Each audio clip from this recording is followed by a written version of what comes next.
Lorraine Warren have captivated millions with their stories as paranormal investigators. Some of the hauntings they took on as cases have become notorious over the years, and have even become the subject of many popular horror movies, television series, and documentaries. But for those who want to see their legacy up close and personal, many of the haunted artifacts that Ed and Lorraine encountered can be found at their real-life occult museum that Lorraine continues to run out of the back of their house in Monroe, Connecticut, made safe for visitors by a diversity of religious blessings and cleansing ceremonies. So today we're taking a closer look at some of their prized possessions on display with our list of the top 5 scary items at the Warren Occult Museum. And at number 5, the Satanic Idol. This lanky, horned, demonic-looking idol was discovered deep in the Connecticut woods. A lone deer hunter was out there with his bow when he came across it. Apparently, the hunter felt an immediate sense of dread and became frightened, and felt the strength leave his body. Freaked out, he made the decision to flee, walking away from it on a footpath. That's when he spotted a man dressed in all black with a white beard, who came seemingly out of nowhere, who was walking in step across from him, not looking at him at all. The hunter tried asking the mysterious man if he knew the way out of the woods, but the man didn't answer him, with words at least. Instead, he just used his finger to point towards the direction. Many people who have gone to the museum have reported feeling chills when they lay their eyes upon the Satanic Idol. But where exactly it came from originally, who knows? Up next, number 4, the organ. Amongst the collection of satanic objects, demon masks, death curses, and haunted dolls and toys, the Warrens have a much larger haunted item that tends to attract people to their museum, an old organ that reportedly plays all by itself. It's one of the items said to have a spiritual or metaphysical purpose rather than just being strictly haunted or possessed. The organ as an instrument has a long history of association with the horror genre. Often the organ, which is an instrument over 1800 years old, is used in creating bone-chilling music, not just because of how it sounds, but because of its roots in Victorian novels, in which organists would practice playing it at night. Several key publications help perpetuate the idea that the organ was associated with the Gothic or the haunted, including the likes of Phantom of the Opera, which was originally published in 1900. Organ music, including a couple of Bach's symphonies, have been a staple in early horror cinema, including the 1941 Dr. Jekyll and Mr. Hyde. So all in all, whether the Warrens' organ actually plays itself entirely on its own, or if it's just a well thought out gimmick, their organ definitely helps set the mood amongst all of the other allegedly haunted artifacts that the museum harbors. And at number 3, the Conjuring Mirror. The Conjuring Mirror is an artifact that is used to perform conjuring rituals. Conjuration or evocation is the act of calling upon or summoning a spirit, a demon, a god, or some other sort of supernatural agent. The rituals and practices have roots that date back to the Romans, with conjuring being used as a threat during a siege, or as a way to divert the god's favor from the enemy and onto the Romans. Now these days, contemporary conjuring aligns more so with witchcraft or ceremonial magic by a variety of techniques. When the ritual is done properly and the spirits are summoned, the spirits are supposed to appear on the mirror's surface through a form of crystallomancy or crystal gazing. According to those at the museum, since there is no way to control whether the spirits that are summoned are going to be good spirits or evil spirits, communication through devices such as the mirror are considered incredibly dangerous. So if you go, maybe don't try it out. Just a thought. And at number 2, the Shadow Doll. The Shadow Doll is one creepy looking fella, and according to the Warrens, it's a vessel to inflict pain on unsuspecting victims. Draped in black with a pale face accented in blue, the Shadow Doll is apparently capable of appearing in your dreams and stopping one's heart. According to Ed Warren, who calls it the Doll of Shadows, it was made through black magic rituals, created for evil purposes, crafted out of human bones and animal parts, including nails, teeth, and crow's feathers. It works in a unique way too. Essentially, you take a photograph of the doll and send it to someone with a specific curse written on the back of that photo. Once the person that you've targeted looks at the photograph of the doll, the image of it can telepathically be projected to them in a dream state, allowing for it to visit them in a nightmare. Apparently, these images within people's dreams have been so powerful at times that they've stopped their hearts while they were sleeping. Now, destroying the doll is only said to have greater horrific consequences, since it will release the spirits that are trapped within it. So how did Ed and Lorraine get their hands on it? Well, a couple who had purchased it from an antique dealer brought it to them after experiencing the same horrible nightmare featuring the doll night and night again, and waking up with scratch marks all over their bodies. The following night after it first happened, claw marks started to appear on their bodies, which is when they called up the Warrens. According to the Warrens in a press release, the doll's sole purpose is to wreak havoc upon innocent human beings. And finally, in at number 1, the Annabelle Doll. The most famous piece of the Warrens' collection at their museum is without a doubt the Annabelle Doll. It was locked up inside of a glass case with a sign in front of it that reads, "Warning, positively do not touch." While it may look like a regular old rag doll, the story behind it is by far more sinister. In 1970, a woman bought a Raggedy Ann-esque doll for her daughter at a thrift shop. Her daughter, Donna, who was in college at the time, liked it and brought it home to her apartment. But soon afterwards, her roommate Angie and her started to notice strange happenings, all of which revolved around the doll. The doll would move by itself. It would appear in rooms other than the one that it was left in. Small pieces of paper with childish writing began to appear in the apartment that read things like "Help us" and "Help Lou," who was one of their male friends. And one day they found the doll standing up on its own. Freaked out, they contacted a medium, who told them that the doll was supposed to be possessed possessed by a little girl who had died in their apartment building a long time ago, named Annabelle. The doll told the medium that she liked Donna and Angie, and wanted to stay with them, asking for their permission. The girl said yes, but by doing so, this allowed for more paranormal activity to occur, including a male friend being physically attacked by the doll one evening, leaving burn marks on his skin and causing him to bleed. That's when Ed and Lorraine were contacted, who discovered that rather than it being possessed by the spirit of a child, the doll was being manipulated by a demon who wanted to get closer to them, with the intention of possessing one of them. So they gave Annabelle to the Warrens, who now keep it in their museum. And at number 5, Shrunken Heads. One of the most disturbing and fascinating collections that the Warrens have for their museum are their shrunken heads. Often used for voodoo rituals, they claim that many of these heads have been defiled by evil. Shrunken heads, for those of you who don't know, are severed human heads that have been prepared in a particular way to be used for rituals, trophies, or for trade purposes, often associated with the act of headhunting in regions of the world like the Amazon rainforest with various indigenous tribes. They're also used as a means of scaring off enemies.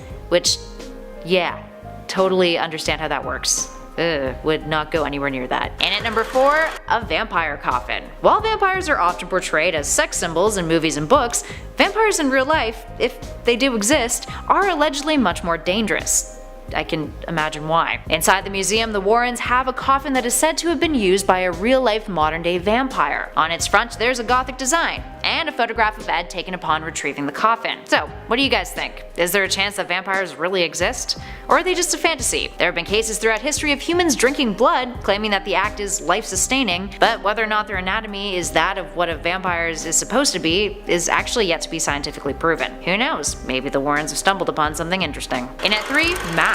The Warrens have a variety of strange and obscure masks in their collection from all over the globe, including parts of Africa. They've researched over 3,500 cases, so naturally they've come into contact with many a mask with nefarious origins. One mask was used as a topa for diabolical protection. There are voodoo masks accompanied by ritualistic objects. Others have been possessed, and when someone puts on the mask, they risk becoming possessed themselves. Other masks have previously been possessed and no longer are, but are kept at the museum for safekeeping. Typically, the Warrens keep objects that are still possessed or have risk of harming humans locked within glass cases, so fear not, friends. Although, safety first, maybe don't try to put on one of their masks. I also imagine it would not smell good. And at number 2, psychic photographs. Psychic photographs, according to Ed Warren, are a fascinating phenomenon in which a camera manages to capture the electromagnetic energy of a spirit, capturing either just the energy source or the apparition which depicts the ghost's spirit. In other words, they're photographs that have ghosts in them. According to Ed, I quote, "The camera is an impartial witness. It takes a picture of what it sees. It's not something that's made up. There are many ways that pictures of ghosts can be taken." He goes on to say that a ghost can actually project its image onto the camera's film by thinking of what it looks like by projecting it telepathically. They bypass your physical eye and go into your mind's eye, or your third eye. Now, some of these photographs are defiled by evil according to the Warrens. They also have other photographs featured at the museum too, depicting heinous acts of Satanism. And for the most part,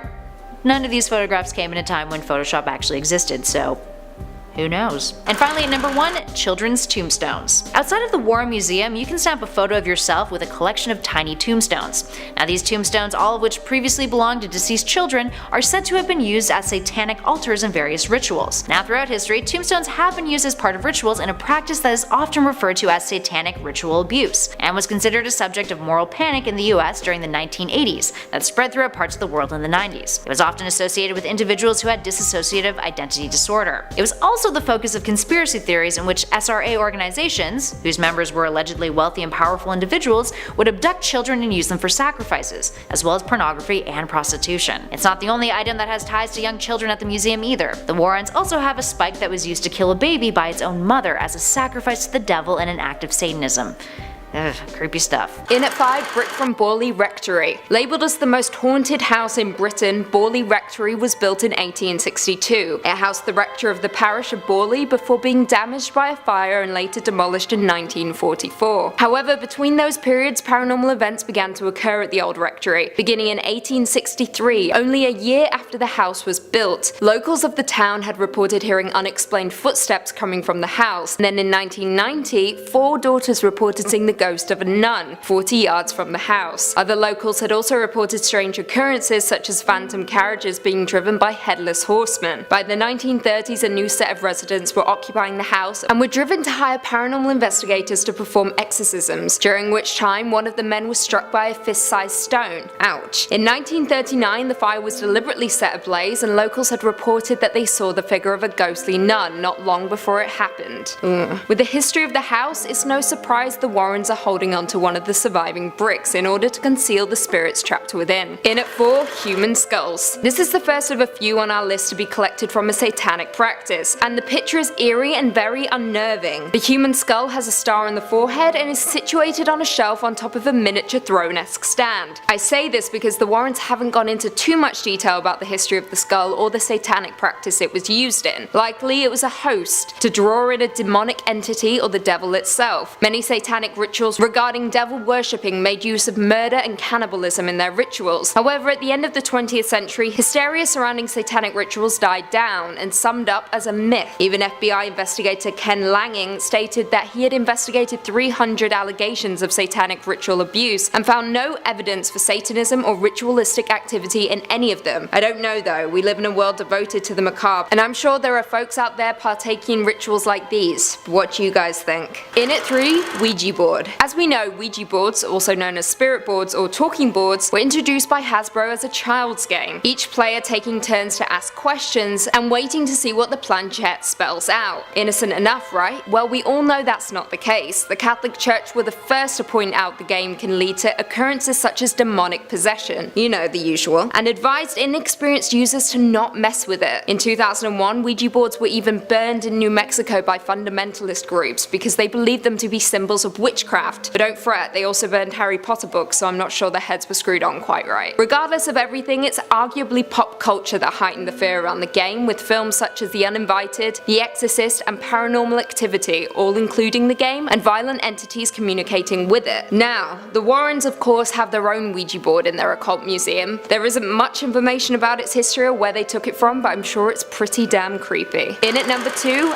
African fertility dolls. Akuaba are wooden fertility dolls from Ghana and surrounding areas. They are primarily used in ritualistic ceremonies and carried on the backs of women hoping to conceive a child. In present day, they are more of a souvenir than a ritual device, but traditional users will still wash and care for the wooden doll in hopes of one day bearing a child. Like our previous number, there is not much information about the dolls in the museum, but I imagine they are storing some hefty secrets. I mean, take a look at this picture. And finally, in at number 1, masks used to project evil entities. As we now know, many of the items at the Occult Museum were collected from witchcraft rituals and voodoo ceremonies, and this one is no different. It's a handmade Sri Lankan mask comprised of evil spirits, and primarily used in ritualistic ceremonies to invoke the supernatural. This is usually presented through practices such as mime, facial, and body painting, and are connected to the worship of their ancestors. There are a handful of demon dance ceremonies, some with the belief in monsters of gigantic proportions known as the demons of the graveyard, and others that are just associated with a group of demons. Either way, these ritualistic masks are used to summon demonic entities, and the history this mask holds is dark and unnatural. Well, there we have it. We are very quickly running out of items in the Warren Occult Museum, but feel free to let us know if there are any that you think we missed. If you're a fan of the Warrens or just spooky and cursed items, feel free to give this video a big thumbs up, subscribe, and hit that notification bell so you never miss another scary vid. And until next time, see you later.